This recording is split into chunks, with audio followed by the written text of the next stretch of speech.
ఒమాన్‌లోని Cinepolis cinemas అనమాట ఇవన్నీ. ఇందులో 4డీ ఎమోషన్ మూవీస్ నడుస్తాయి. తర్వాత చిన్న పిల్లలకు సంబంధించిన మూవీస్, ఇట్లా అన్ని హాలీవుడ్ మూవీస్, మన తెలుగు మూవీస్, ఇండియన్ మూవీస్ అన్ని నడుస్తాయన్నమాట.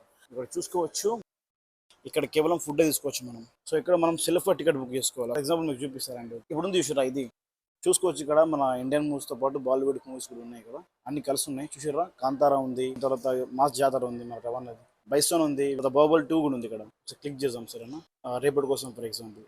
చూసిర్రా? క్లిక్ చేయగానే వస్తది. ఈ మూవీ 18 సంవత్సరాల లోపున్న వాళ్ళు చూడరాదన్నమాట.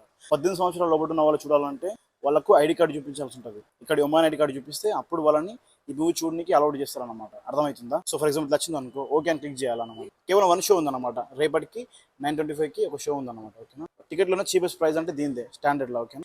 $2,750 అంటే మన ఇండియన్ కరెన్సీలో ఒక 600 ఉండొచ్చు దీని ప్రైస్. అంతే. ఒకటిక్కడ ఆల్రెడీ వచ్చేసింది కాబట్టి ఇక్కడ నెక్స్ట్ టైం ప్రెస్ చేయాలన్నమాట. సీట్స్ కనిపిస్తున్నాయి చూసిర్రా? నాకు తెలిసి ఇవన్నీ కింది అని బుక్ అయిపోయినాయి అనుకుంటా. 6లో క్లిక్ చేసినాం అనుకో మధ్యాహ్నం సీటు ఓకే వేసుకోవాలా. పే నౌ అని వస్తుంది అనమాట. టికెట్ కన్ఫర్మ్ అయిపోయింది. ఆల్మోస్ట్ $2,750 పే చేయాలి ఇప్పుడు. అంటే ట్యాక్స్తో కలిపి $3 అయింది. ఓకేనా? సో పే నౌ వచ్చేసినాం అనుకో అడుగుతుంది క్రెడిట్ కార్డ్. సో ఇక్కడ వీసా ఉంటుంది అనమాట. మనం కార్డు తీసుకొని వీసా మీద ట్యాప్ చేస్తే పేమెంట్ అయిపోతుంది. అప్పుడు మనకు టికెట్ వచ్చేస్తుంది అనమాట. ఓకేనా? నేను సాలరీ వచ్చేదాకా వెయిట్ చేస్తున్నా. సాలరీ వచ్చినాక డ్యూడ్కి కానీ బాహుబలి మూవీకి వద్దాం అనుకుంటున్నా. సో అప్పటిదాకా మామూలుగా ఒమాన్లో మాల్లో టికెట్లు అయితే బుక్ చేసుకుంటారు వాళ్ళు. ఓకేనా?